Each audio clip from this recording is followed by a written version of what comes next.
You're recording. Okay, let me get.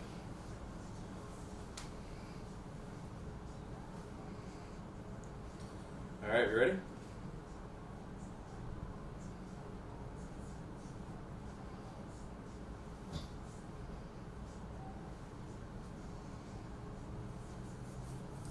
We got the wheel turning. Don't spill coffee. I know. I got one on my lid. That's probably why this phone's not working. Is my coffee still? It's had a rough week. Yeah. Oh, there you go.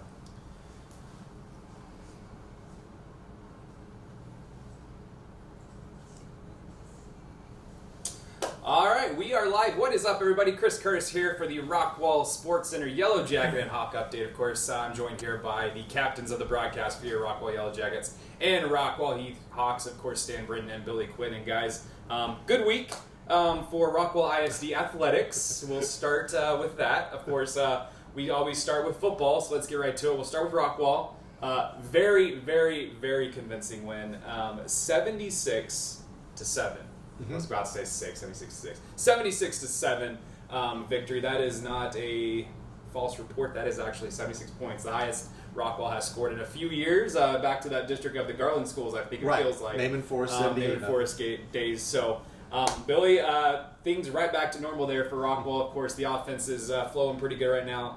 Talk about what went right for Rockwall this past Friday night. Well, everything went right. It was everything was clicking on all cylinders. Offense keeps moving. That defense showed up again, and the special teams had a punt return for a touchdown because there's only one thing Jackson Smith hadn't done this year was return a kick for a touchdown. So he decided to do that on Friday night, and everything was going smooth. And so you like to have these games where the starters play for a half, you put your backups in, and then you got guys playing in the fourth quarter that have not seen the field yet, and they're scoring, and they're moving down the field. So that's a real big positive for this team that everybody gets involved. You get the nice district win. You go to 3-1, and you're in second place now in district with that third win in district, and you get to go into Tyler Lee and hopefully clinch it if things go well. So very proud of this Rockwall team and how they've rebounded from that loss to Longview, which is uncharted territory in that loss, and how they got beat so decisively, and everybody wondered how they're going to bounce back. Well, now we know, and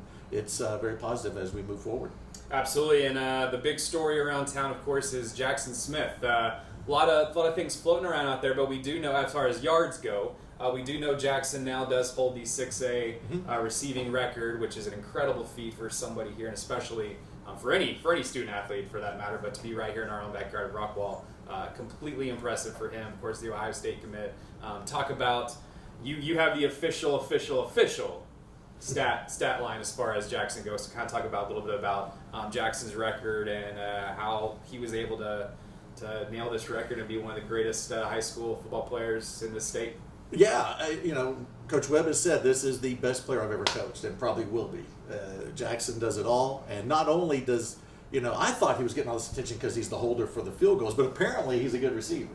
And he's got that down a little bit. He's made a few grabs, and he's been on the varsity since freshman year, and we distinctly remember when he showed up his freshman year, and I still remember the first pass he caught. It was a quick wide receiver screen, and the defensive back was on him immediately. He still made the grab, avoided the defensive back, avoided two others, and got like a 7-yard gain, which is an incredible play, not realizing that this was the start of the most yards ever receiving in 6A. So we're really excited for Jackson. And the great thing about it is he's such an outstanding kid. His family is such a great family, and so it couldn't go to a better player. And so happy to have Rockwall, him representing Rockwall with this record, and to continue moving on and to add to it. But he has officially 4,309 yards receiving, and he overtook Jake Oliver with Jesuit, who was there from 2008 to 2012. And we all knew that going into the game, and so we all had our numbers there. And by my calculations, he got the record when he caught that touchdown pass on the fade route into the end zone. And so that was a nice capper to the whole evening. That was his last catch. He has the record. Took the rest of the night off, and here we are, ready to add to it. So it's just a really, really fun year. Got some other records that he can, be chasing as far as receptions and some more yardage records. Possibly still trying to catch Jordan Shipley with the most yards all time, which is 5,424 yards. That's going to be tough with him missing a couple games and not playing second halves. You know, when you're taking care of business and the starters don't play in the second half, it's really hard for them to get more yards, of course. And what's great about this team and these players is the individual records are great, but that's not what their focus is. And it's really, really positive for this team to get these other guys in there to get a lot of quality playing time, because you know you might have to lean on them when the playoffs start. Now, we have had a few questions about the record and how far we can take this record. Can you clarify to people, playoffs still do count for that record? From what I understand, yes. From what I understand, the playoffs do count. That's the way we've been looking at it.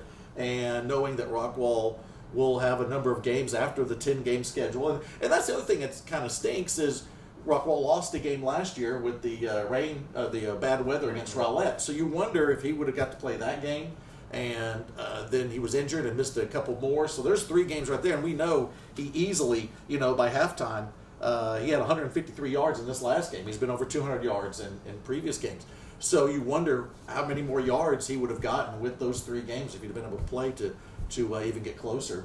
And we know it's going to be tough for him to get that 5,424 yards because it's still 1,000 yards away.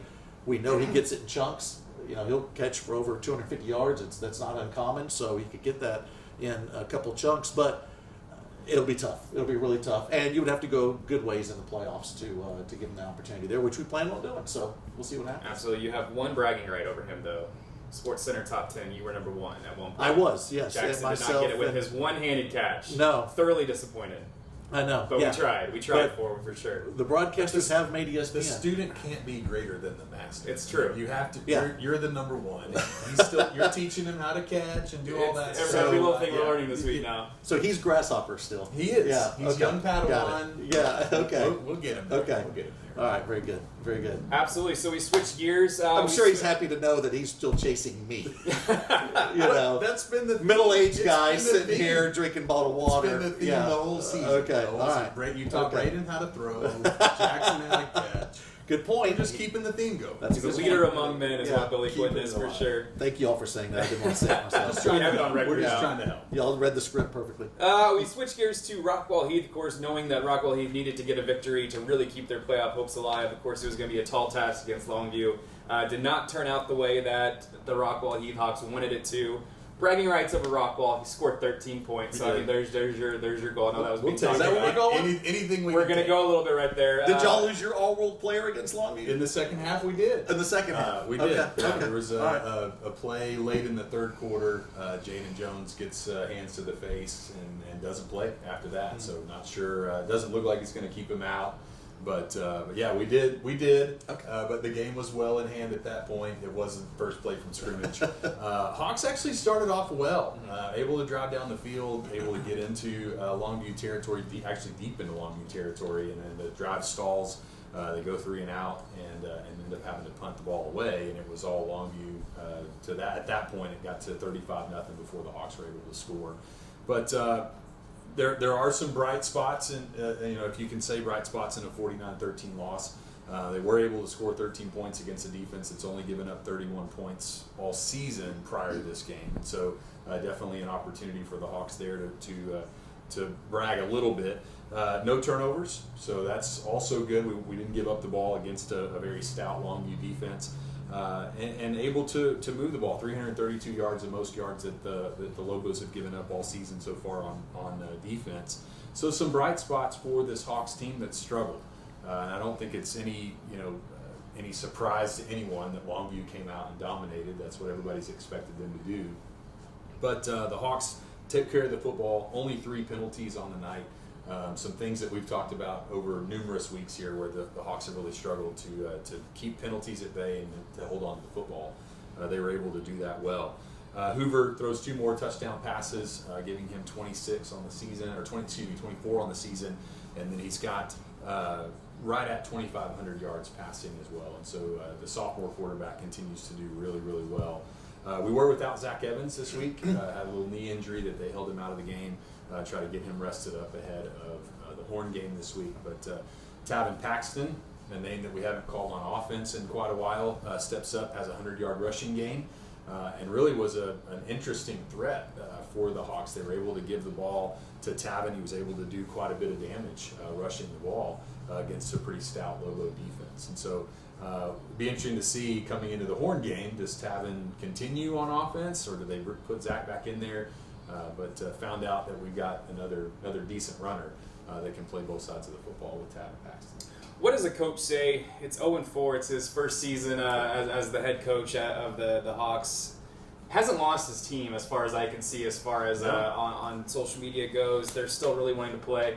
They're still not mathematically eliminated, which is the good part about this. 2-4 is going to be tough to get into the playoffs, obviously, if they were to win out. But what does a coach tell a team, especially after going through Rockwall, going through Longview, losing those two first heartbreaking games at district, probably 2 games you should have had. Right. What does a coach say to these kids, especially going into this game at home against Mesquite Horn? Well, nothing changes. I mean, you're not mathematically eliminated. You do need some help. And thankfully, Horn is coming off the exact same schedule that we've come off of, Mesquite, Rockwall, Longview. The only difference is Horn got a 35-14 win over Mesquite. But they're coming off 2 losses as well to Rockwall and Longview. So kind of a collision course, if you will, between these 2 teams who are trying to keep playoff hopes alive. And that's the motivator at this point, is you're not out of it. You're not mathematically eliminated yet. You do still have some control. You need some help at this point. But it's an opportunity for the Hawks to continue to control what they can control.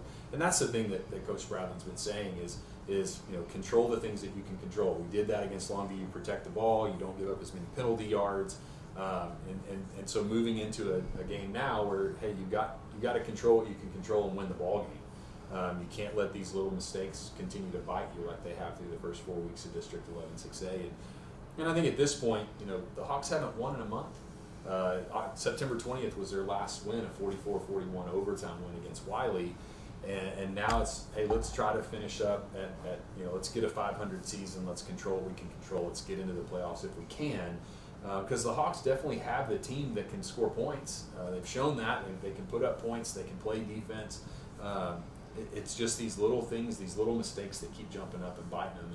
And I think, Spradlin and his coaching staff has done a good job of keeping these kids engaged each and every week. Like when you go out, you're driving the ball down the field against a very tough Longview offense. You're driving the ball down the field against a very tough Rockwall defense. A Zach Evans fumble into the end zone. And again, Billy and I talked about this last week off the air, but Rodney Webb's game plan might have changed a little bit if that's a tie ball game going to halftime. But nevertheless, you've shown that you can play.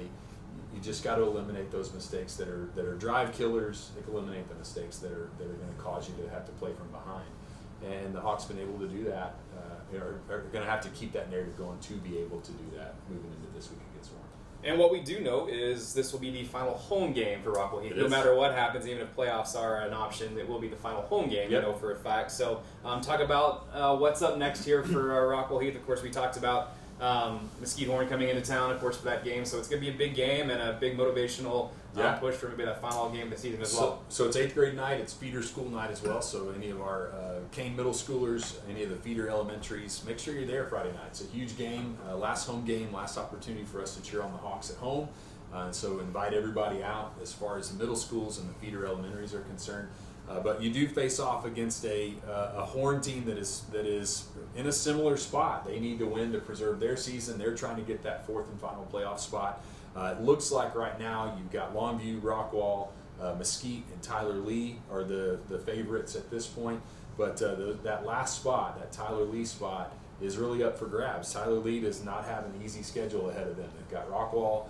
They've got this same Horn team. They're going to have to fight and claw to keep that spot, and there's a couple of outside dark horses that could cause some problems. But Horn coming off 45-7, Rockwall lost. They're coming off a 44-20 loss to Longview. Coming into tonight, on paper, these are very similar teams. Can score points. They've got a very potent offense. Have played defense well at times, but also have given up some big numbers to some teams that Heath has faced off against.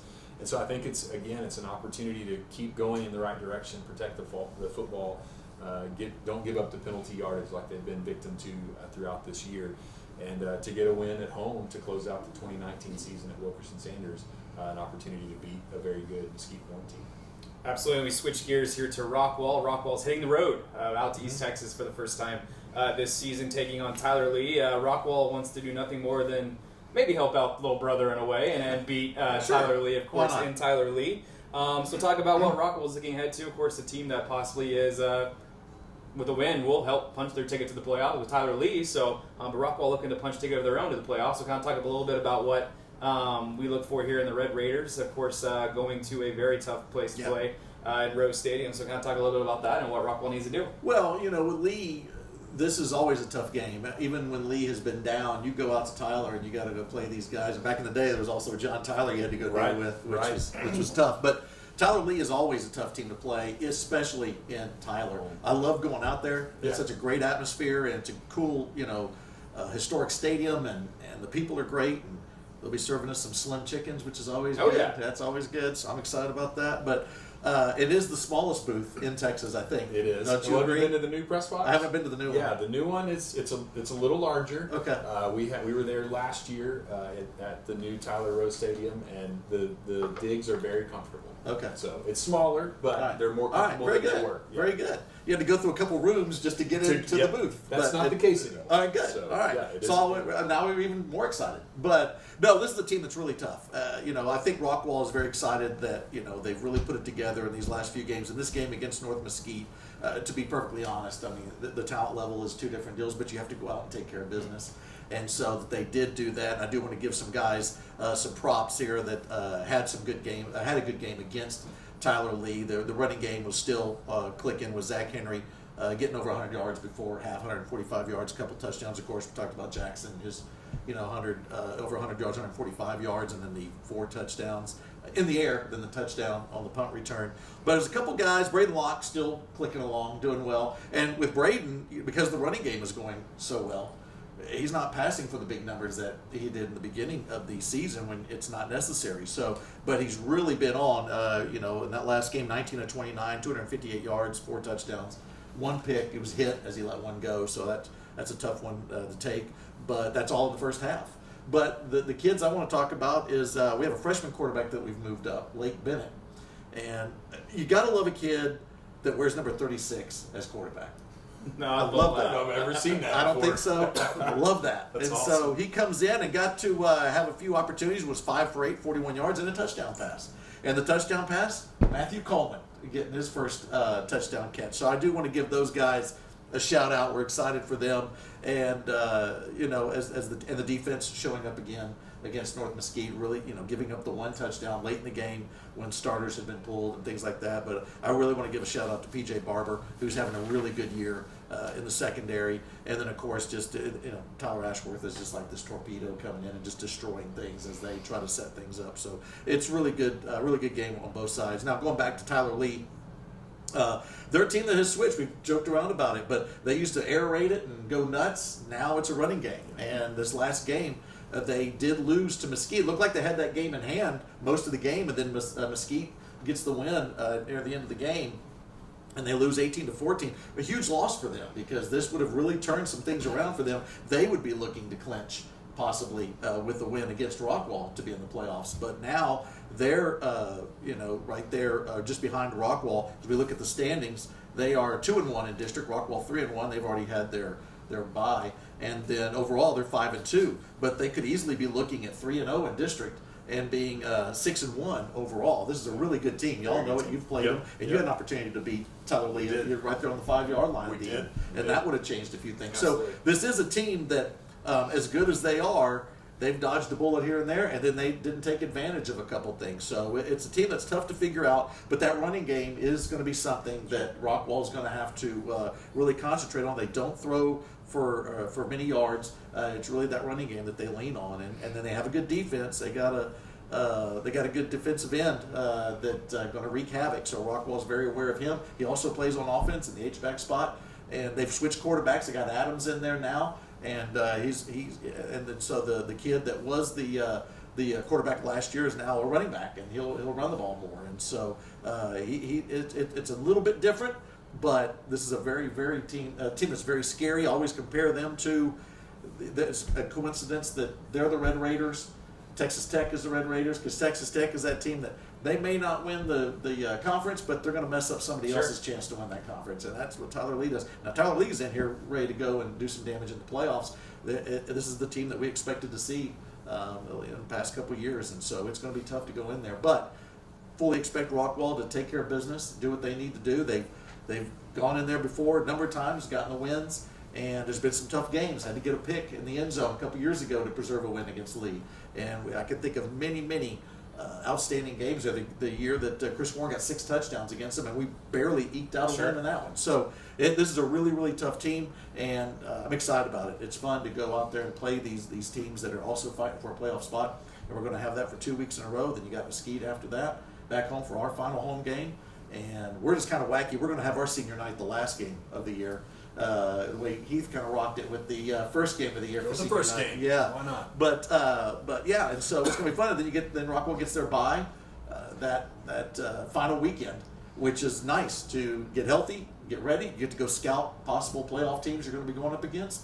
And let's keep this thing cooking. Yeah, instead of senior night being 100 degrees like it was for you guys, it'll be a nice chilly 50 degrees and rain for at least this Friday. So Right. Coach probably wins that battle right there. First He does. There. It's going to be nice. It was nice for senior night, of course. I was actually going to dive right into that. Of course, we're here at Inwood Bank. Of course, we're about to bring up the Women's League here of Rockwall and talk to them here in a little bit. But kind of talking a little bit about the way the schedule kind of lines up for Rockwall. You're going to have a game this week.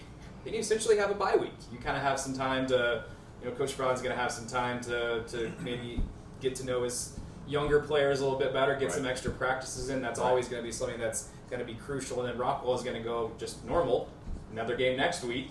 And then you have essentially a bye week to get healthy and get ready for the playoffs if those playoffs do present themselves here to Rockwall. So kind of talk about the benefits and maybe the not benefits of having that schedule lined up for you. We'll start with Rockwall. Yeah, I think it's not just where the bye week falls, it's the opponents that you have leading up to it. We've talked about running the gauntlet in District 11 6A, and I do think that the schedule is favorable at this point.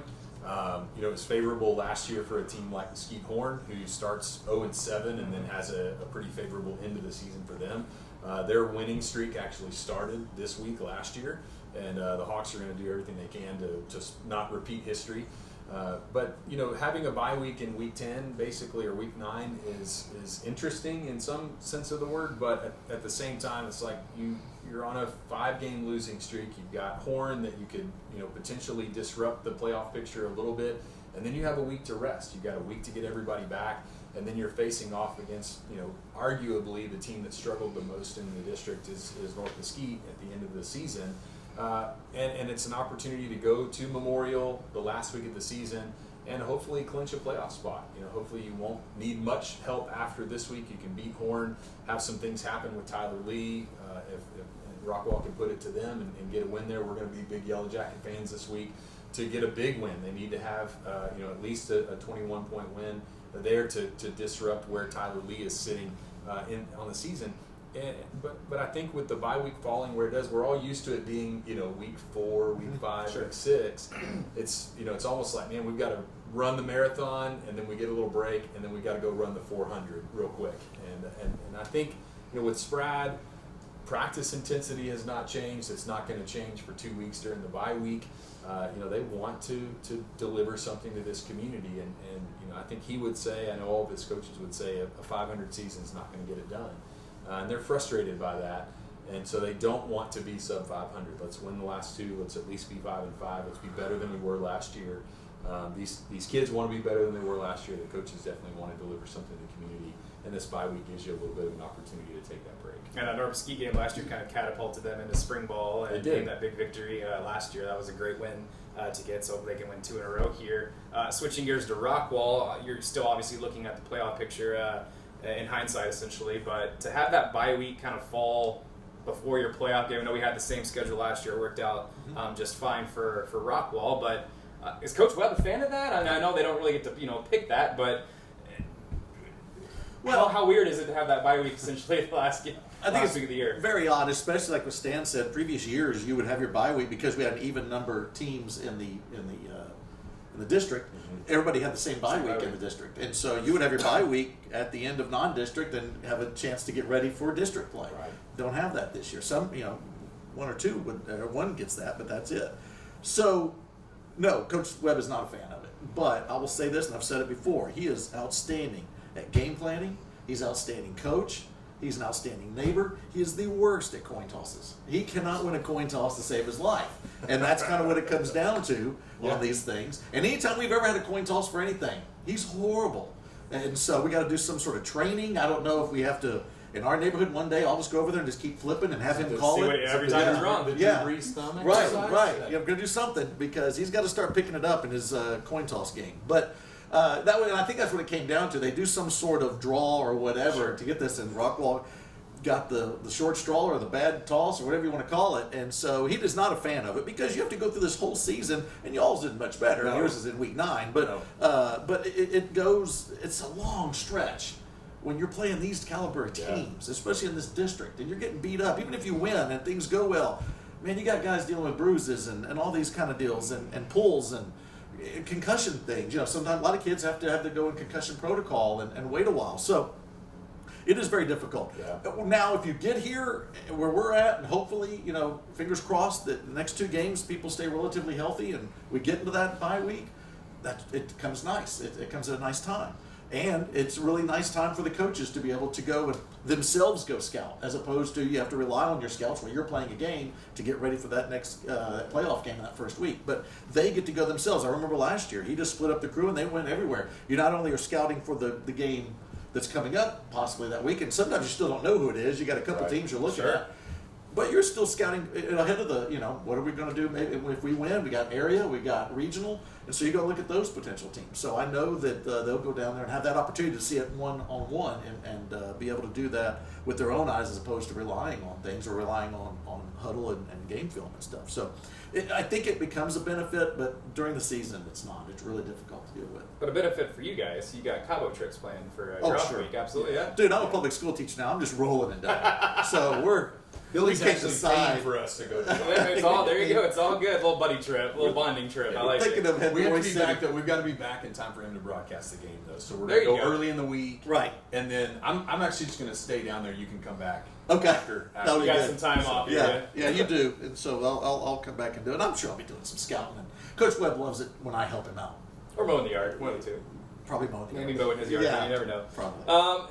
We kind of switched gears here. I want to talk a little bit about another interesting race that's going on, and we'll switch sides to volleyball. A lot of people picked Heath to win the district essentially this year. A lot of people picked Heath to win both games against Rockwall. Rockwall comes out of the as an upset. Yeah. Spoiler alert! Goes up 2-0. Rockwall Heath fires back, ties up 2-2, but Rockwall comes out once again the second time in 3 years to beat Rockwall Heath, and we now have officially a tie at 11-6A. Both teams come off victories last night. Of course, one was Arlington Martin was for Rockwall, and then Heath won another district game.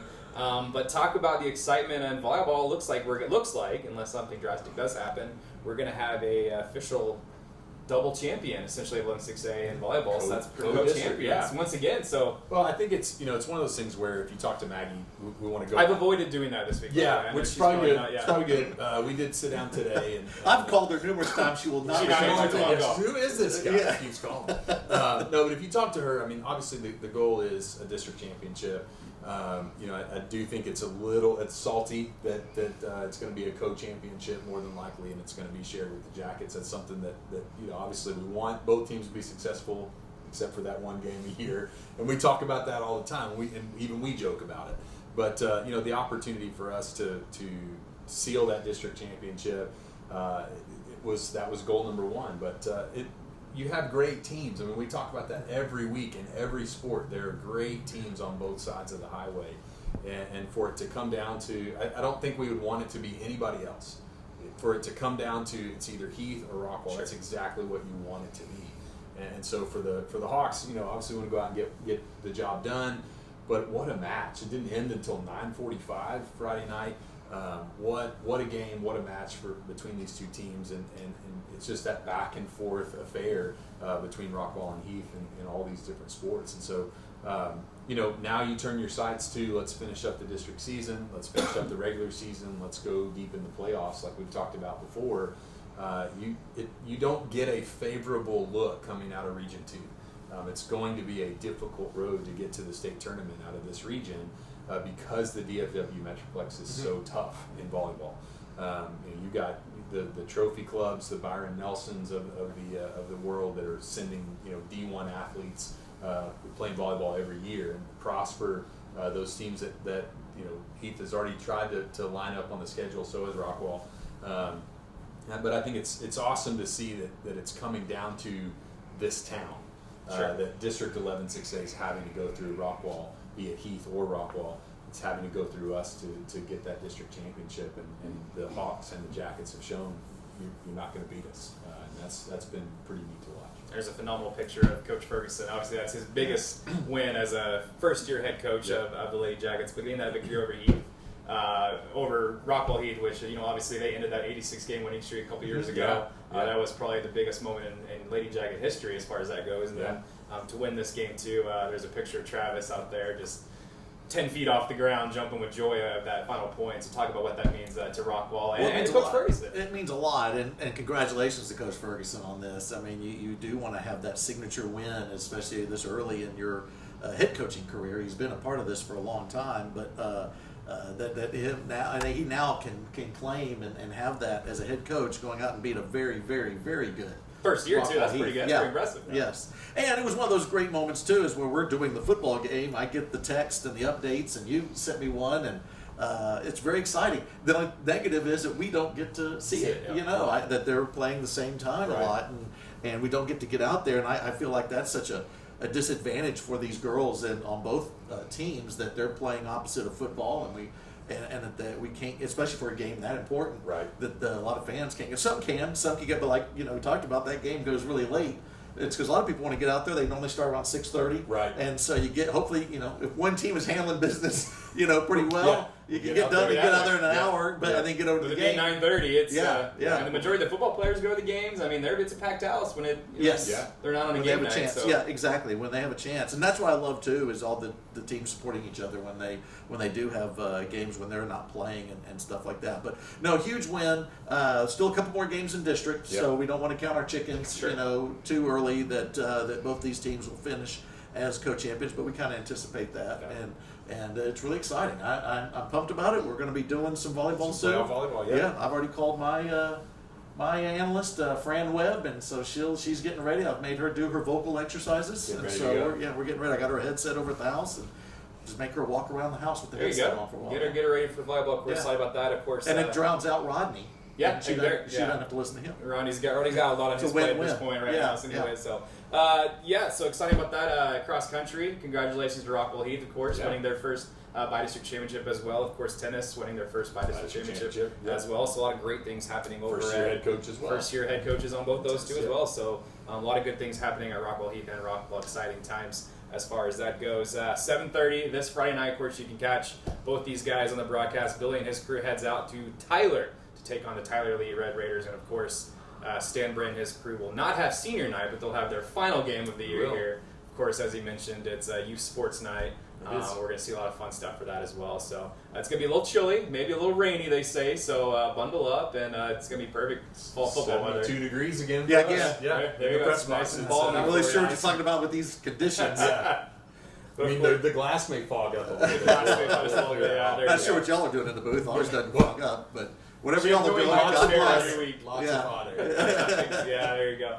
I think that's for both of you, right? It's got to be both broadcast groups. I didn't know it rained on Rockwall spray. But of course, Jackson looks to add on to his record. Do we have the updated about where he needs to go as far as maybe his? Let's talk about Jackson for one more second. Maybe his next record he has in sight as far as receiving yards goes. Well, with 698 more yards, he'd become the third player in state history with 5,000 career receiving yards. So that's a big deal. 25 more receptions will put him in third place for most receptions. He will pass Jordan Shipley for that. On that. Or Jackson Shipley, excuse me, on that one, yeah. So those are a couple of the records on the horizon there. Absolutely. So you'll keep us. I'll keep you. You'll keep us in the loop on that one as well. So right now we're going to turn our attention to the Rockwall Women's League. We're going to bring up Holly and Keisha up here to the set here, and we'll bring them up and we'll go from here. So Holly and Keisha, welcome to the Rockwall Sportscenter. Holly, do you need my notes? I took my notes. Yes. Work on this. Okay. So we appreciate you guys joining us, of course, and thanks for joining us. We're here at Inland National Bank, and thanks to Rick Carroll the manager here at this branch here in Rockwall, for inviting us up here to this wonderful area. First of all, what is Rockwall Women's League to those that don't know what it is? So Rockwall Women's League is a group of 90 active members, and then we have just as many associate members. And our main goal is to raise money for high school seniors that are heading off to college, and then local nonprofits, Helping Hands, Meals on Wheels. And then we also do lots of fun friendship and community service as far as that goes. So it's just a great organization to be a part of. Okay, so how do you get involved? For those that are watching that might want to become a member, how does one get involved in this Rockwall Women's League? The easiest thing to do would be to go to our website and contact our membership chair. This year, her email and her phone number are all on there. And just reach out to there. We do have a waiting list at this point, and we are capped at 90 active members. So as people graduate, move on, move out, room becomes available, and our new members slide in. So okay. So no fun events they have to do. It's not like a fraternity or sorority where you have to do stuff like that. So no hazing involved in this, of course. So the holidays obviously are coming up. What kind of fun events do you guys have around the community as far as that goes? Talking about Thanksgiving, Christmas, and New Year's obviously coming up, fast approaching. What do y'all have planned for going on for there? So we actually will be in the Christmas parade, and we are the sole provider of cookies at the Rockwall Christmas tree lighting. So bring all your kids, come see us. We love to do that. Our members bake all those cookies, and we bring them all. So we'll be there doing that. So come see us. Now, is this for Rockwall and Heath ladies as well, or is it just Rockwall County, or is it do you have to be a resident of the community to be involved? You do. You have to be a resident of Rockwall County to be a member. Perfect. And I got an interesting thing. We're going to have Billy Meow here in a minute. That's kind of what he has requested to do. But you guys have the Cats Meow Ball coming up on April the 4th, 2020 at the Renaissance in Addison. Talk a little bit about what is that? So that is our largest fundraising event that we will do all year. We literally spend all year planning it and then some. Last year we had around 700 attendees. And it is a black tie gala that we host this year. Like you said, it's at the Renaissance in Addison. And this year's theme is the Cat's Meow. It's kind of 1920s fun theme. You don't have to dress the part, but some people will. But it has a live auction, a silent auction. We have a live band. We have Emerald City this year that's coming. And it's a sit-down dinner. It's tons of fun. We work so hard all year long to make it just an amazing night for everybody involved. That's awesome. If you need any MCs, these two guys right here are obviously okay. First and foremost Good to know. applying for that job, of course. So anything else? What's the relationship with Inwood National Bank as far as that goes? Obviously allowing us to come here and do our show from here. Is there a great relationship with Inwood as far as that goes? Or Absolutely. They are one of our biggest underwriters for the ball. And if you are interested in being an underwriter or want to give us a donation or any sort of thing advertised in our program, we'd love to have you. But Inwood is a big supporter, always has been, and we are so thankful for them for their support. We last year raised almost $250,000 at our ball, which is a big deal, and I think this year's ball will put us over the $4 million mark for raising money for and distributing to Rockwall County. So, and how long have y'all been in existence for? We've been around since 1973. Oh, that's perfect. That's awesome. Well, if you don't know where Inwood National Bank is, it's of course right across the street from our title sponsor, Rockwall Sportscenter here, along with Pizza Getty and all Cece's Pizza and all those. It's right here right off I-30. So come on out here, and if you want to get involved with the women's league, one more time, tell us how do we get involved and how do people go about doing that? Facebook page, website, what do we need to do? Yes, you can find us on Facebook. Just search Rockwall Women's League, and you can message us through that. You can visit us on our website, which is rockwallwomensleague.org. I went blank.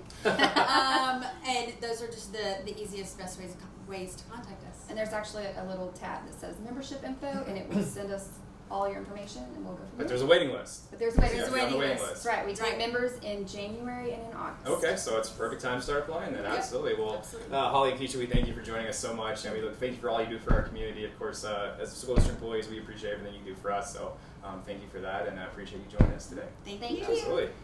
So we are going to bring Billy and Stan back on to close out the Rockwall Sportscenter update. Of course, this will be our final Rockwall Sportscenter update on the road, essentially, until we get to the playoffs.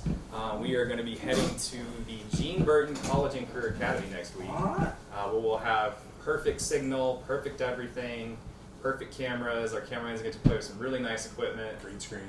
Makeup, everything for you guys that you need.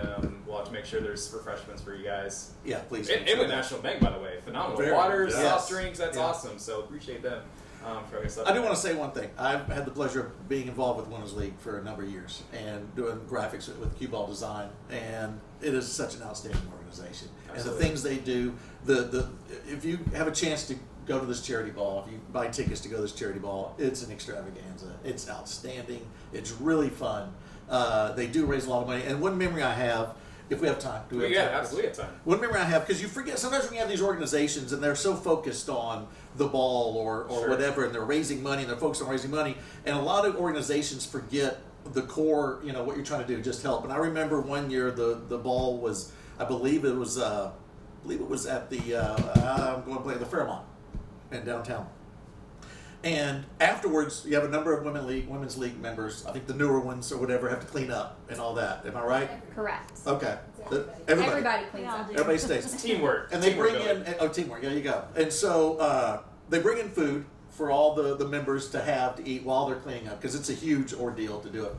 And I remember these homeless people had come in to the hotel, and they just started giving food to them. All their food that they had for themselves, they were giving food to them. Yeah, it's really cool, because it was one of those things of, a lot of people lose focus on what they're really doing, and they just immediately went there and here, take this, and it was just a really cool thing to see. Also, I didn't help clean up, even though I saw this. But Sarah, are you on this waiting list that we're hearing about? I hope so. Okay, Maybe one so day. you have applied. But I just heard there was free food, so I got That's where back you down go. there. But seeing them do this. But no, one of the things that was cool was I would do the graphics and stuff, and in kind they would let me have a room or a table or whatever, and so you were down there. And it's just a really cool thing to be a part of. And so I just wanted to throw that in there. It's an outstanding organization that has a history of doing so much and so many scholarships going out. Absolutely, that's Yeah. phenomenal. We thank Holly, who is the president-elect, and Keisha, who is the ball chair-elect, for joining us as well. Guys, any final thoughts on this week? Obviously, Rockwall Heath, we'll start with you guys. It's really now becomes a must-win. The life support is in full gear right now as far as that goes. But when out, you never know what can happen with the standings, of course. So Rockwall Heath taking on the Skeethorn, must win at home, 7:30 kickoff. It's going to be cold, it's going to be rainy. Yep. What has to happen? Final thoughts on what they need to do to keep their season alive? Horn and a Jekyll and Hyde team that's kind of struggled. They've had some moments of greatness. They've had some struggles, and I think a lot like the Hawks in general. And so an opportunity for the Hawks to win out, to control what they can control, and to finish on a high note at Wilkerson Sanders for 2019. And the Horn's going to come in. They're trying to get a playoff spot. The Hawks trying to get a playoff spot, and it's an opportunity for those athletes that have had a good season so far. Jaden Jones only needs 72 yards to get over 1,000 for the season. An opportunity for him as a senior to break that milestone. Hoover needs a handful of yards to get over 2,500 for the season. And an opportunity for these kids that have done really well throughout the season, just had a few things not go their way, to end on a high note at Wilkerson Sanders, and to get a win over a very good Horn team. And for those diehard Hawk fans, that might be a little sad. This team is very, very young. They have a lot of people coming back. Of course, those young guns in 8th grade will be up too. The freshmen will be coming up. Great seasons for Rockwall Heath on that side of the ball. So there's a lot of young talent coming up. 35 underclassmen on a team, on a varsity team with 68 players. So the majority of your varsity players are underclassmen. 15 sophomores, I think Spradlin said, and so just a wealth of young talent that is coming up. You do have, so far, you have an 8th grade team at Kane that's been undefeated. Both A team and B team have been undefeated through district. And this, collectively, these two teams are 37-1 over the last 2 years. And so some very talented athletes coming up.